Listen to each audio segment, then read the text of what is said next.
La historia de Sinners se sitúa en el año de 1932, en el corazón del Delta Mississippi, una región marcada por la pobreza, la segregación racial y las tensiones sociales propias del sistema de Jim Crow en el sur de Estados Unidos. En este escenario oscuro y cargado de historia, dos hermanos gemelos, Elijah Moore, Smoke, y Elias Moore, Stack, regresan a su pueblo natal después de haber pasado varios años en Chicago, donde trabajaron para organizaciones criminales. Dos personajes con personalidades similares pero emocionalmente diferentes. Los hermanos vuelven al sur con una idea clara: comenzar de nuevo. Tras años de violencia y crimen en la ciudad, desean construir algo propio lejos de la vida criminal que los marcó. Con dinero robado del Sindicato del Crimen de Chicago, compran un antiguo aserradero abandonado con la intención de transformarlo en un club nocturno, donde la comunidad afroamericana pueda reunirse para beber, bailar y escuchar blues.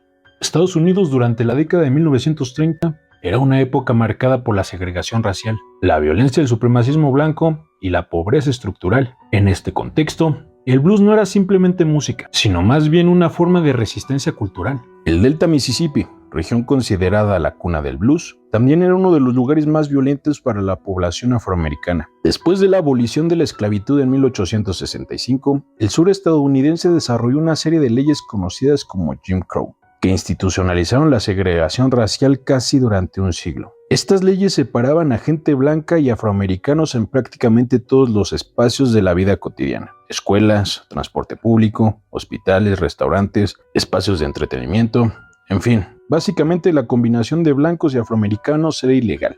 Pero la segregación racial no solamente era social, sino que también económica. El regreso de los hermanos al hogar no es sencillo, ya que el sur que dejaron años atrás sigue dominado por el racismo estructural y por una economía rural que mantiene a los trabajadores afroamericanos atrapados en un sistema de deuda y explotación. Aún así, los gemelos están convencidos de que el club puede convertirse en un espacio de libertad temporal, un lugar donde la música permite olvidar, aunque sea por una noche, la dureza del mundo exterior. Para inaugurar el club, los hermanos reúnen a varias personas de la comunidad. Entre ellas se encuentra Sammy, su joven primo, un talentoso guitarrista y cantante que posee un talento casi sobrenatural. Sammy es hijo de un pastor religioso que considera el blues como una música pecaminosa, asociada con el diablo y la tentación. A pesar de las advertencias de su padre, el joven decide unirse a sus primos y tocar en el nuevo local. También se integran al proyecto varios personajes importantes: el pianista Delta Slim, la pareja de comerciantes chinos Grace y Po Chow, quienes ayudan a abastecer el lugar, y otros trabajadores del pueblo que participan en la operación del club. Smoke,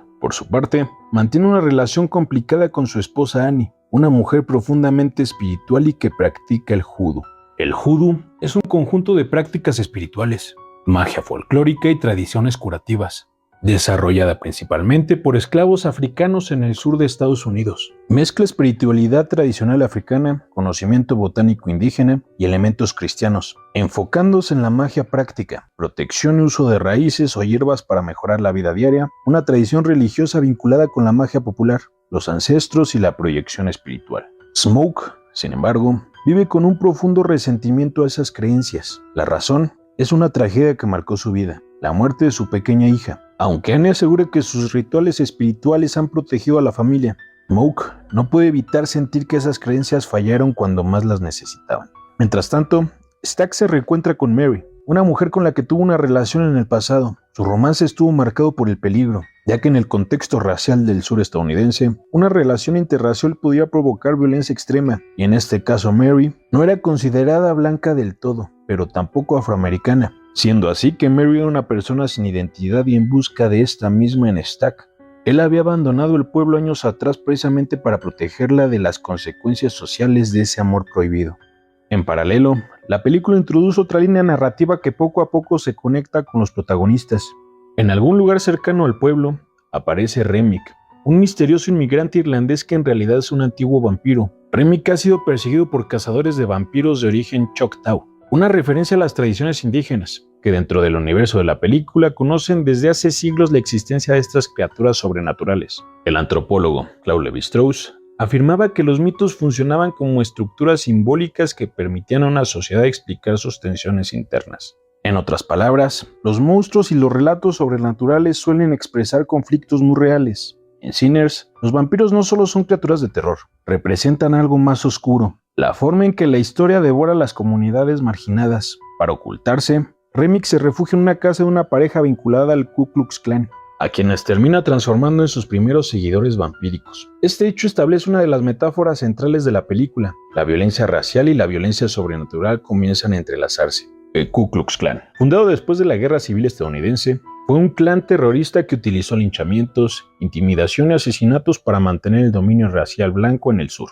Durante las décadas de 1920 y 1930, el clan vivió uno de sus momentos de mayor poder, en donde millones de personas eran miembros y simpatizantes. Era una realidad frecuente. La película crea entonces una comparación interesante. Por un lado están los vampiros y por el otro lado está el clan. Mientras tanto, llega la noche de la inauguración. El club se llena de música, alcohol y celebración. Sammy, Delta Slim y una cantante llamada Pearline comienzan a tocar blues frente al público entusiasmado. Durante esta escena ocurre uno de los momentos más simbólicos de la película. La música de Sammy parece trascender el tiempo. A medida de que toca la guitarra, la película muestra visiones de músicos del pasado y del futuro, como si la música estuviera conectando generaciones enteras. Este momento sugiere que el blues no es solo entretenimiento, sino una forma de memoria cultural y espiritual que conecta a la comunidad afroamericana con su historia. Ese momento sugiere algo muy interesante. La música funciona como un puente entre generaciones. Desde un punto de vista antropológico, esto se acerca a lo que Levi-Strauss describía como estructuras simbólicas del mito. Los rituales, incluyendo la música, permiten que una comunidad mantenga su identidad incluso en condiciones de opresión.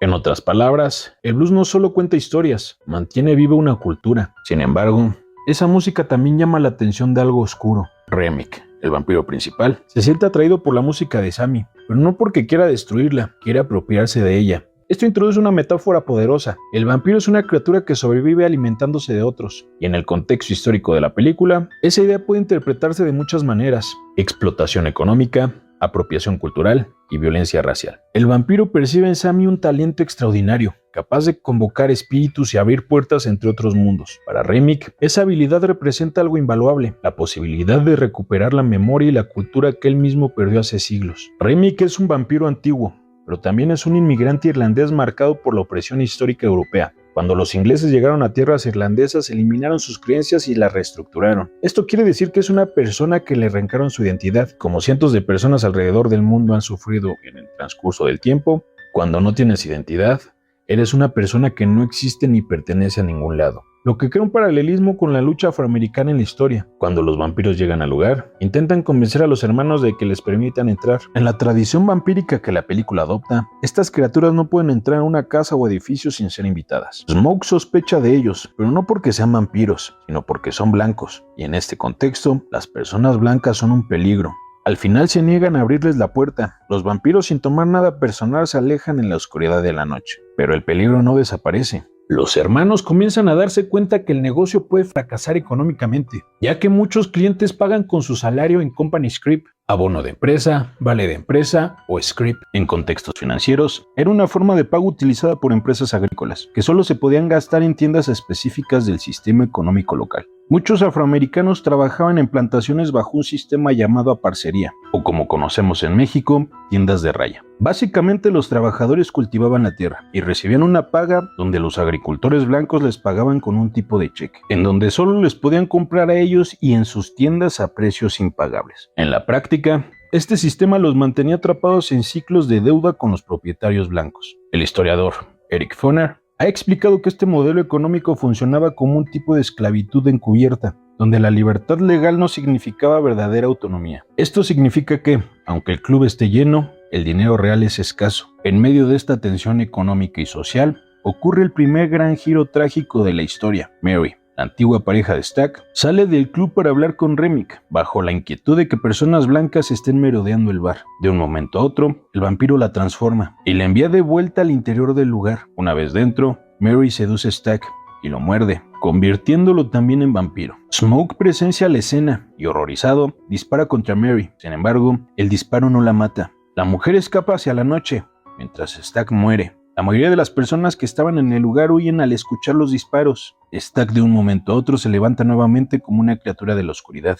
De un momento a otro, Stack convertido en vampiro logra huir del lugar. Y a partir de ese momento, la película se transforma en un relato de terror. Los vampiros comienzan a multiplicarse al atacar a los asistentes del club y a las personas que salieron del lugar cuando escucharon el alboroto. Annie logra identificar lo que está ocurriendo y explica a los demás las formas tradicionales de combatir a esas criaturas: ajo, luz solar y estacas. El club se convierte entonces en una especie de fortaleza improvisada, en donde los sobrevivientes intentan sobrevivir hasta el amanecer. Remick, mientras tanto, intenta negociar. Explica que el vampirismo no solo ofrece poder e inmortalidad, sino también una forma de escapar de las injusticias del mundo humano. Según él, convertirse en vampiro podía significar liberarse de la persecución, la pobreza y el racismo que define a la vida del sur. También confiesa que esa misma mañana el Ku Klux Klan tenía planeado atacar el bar con todas las personas adentro. ¿Y cómo se supone que él lo sabe? Bueno, al ser el vampiro original, al convertir a alguien en vampiro, adquiere los recuerdos y pensamientos de la persona convertida, siendo así que todos los vampiros tienen un tipo de mente colmena, el cual Remick es la mente maestra que domina a todos. Los sobrevivientes rechazan el trato. En un momento desesperado,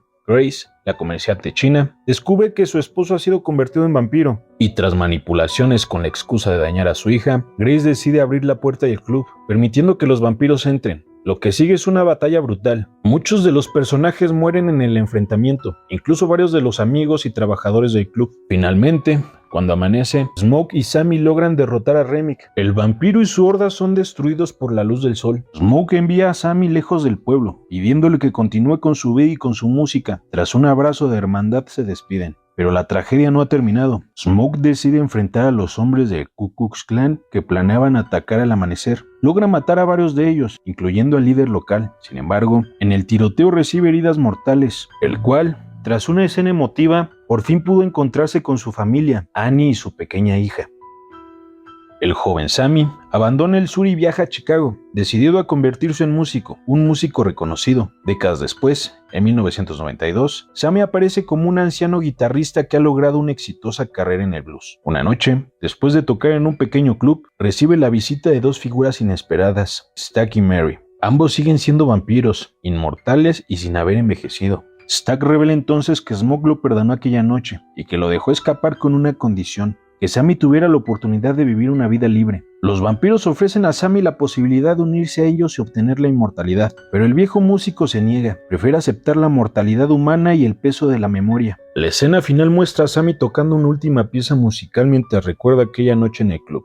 A pesar del horror que ocurrió después, reconoce que durante unas horas ese lugar representó algo único, un momento de libertad, comunidad y esperanza en medio de un mundo dominado por la violencia y la injusticia. Para comprender realmente el simbolismo del blues en la película, es imposible ignorar una de las leyendas más famosas de la historia de la música, la del guitarrista Robert Johnson. Según el mito popular del Delta Mississippi, Johnson era originalmente un guitarrista mediocre, pero después de desaparecer durante un tiempo, regresó con una habilidad musical extraordinaria. La leyenda dice que obtuvo ese talento tras un pacto con el diablo en un cruce de caminos. El cruce de caminos es un símbolo extremadamente antiguo. En muchas culturas, representa un lugar donde los mundos se intersectan: el mundo humano, el espiritual y el sobrenatural. En las tradiciones afroamericanas del sur, esta idea también está relacionada con figuras espirituales provenientes de religiones africanas y caribeñas. Los cruces de caminos son lugares donde los espíritus pueden manifestarse o donde el destino puede cambiar.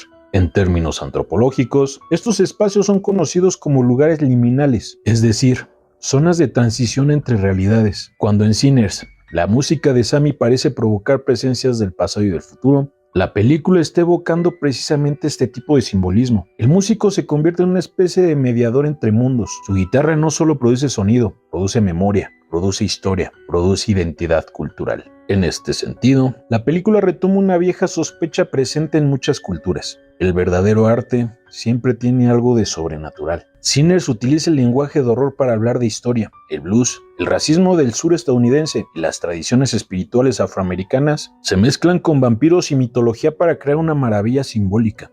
Desde una perspectiva antropológica, la película confirma algo que Claude Lévi-Strauss explicó hace décadas: las sociedades utilizan mitos y monstruos para expresar sus conflictos más profundos. En Sinners, los vampiros no representan únicamente criaturas sobrenaturales, sino que representan sistemas que se alimentan del sufrimiento humano. Pero también hay algo que el monstruo no puede destruir: la música, la memoria y la capacidad de una cultura para sobrevivir incluso en los momentos más oscuros de la historia. Sinners o Pecadores en lo personal es una de mis películas favoritas. Creo que representa bien a la cultura afroamericana de la época, todo lo que tuvieron que vivir para resistir a toda esa opresión blanca. pero también nos muestra otra cara de la moneda. No todos los blancos son igual de blancos. Y Remick, el vampiro irlandés, es el claro ejemplo. Una persona a la que los ingleses le arrebataron su identidad y su cultura. E historias como estas existen miles. Pero sin más que agregar, hasta la próxima. Chao. Cuídense. Bye.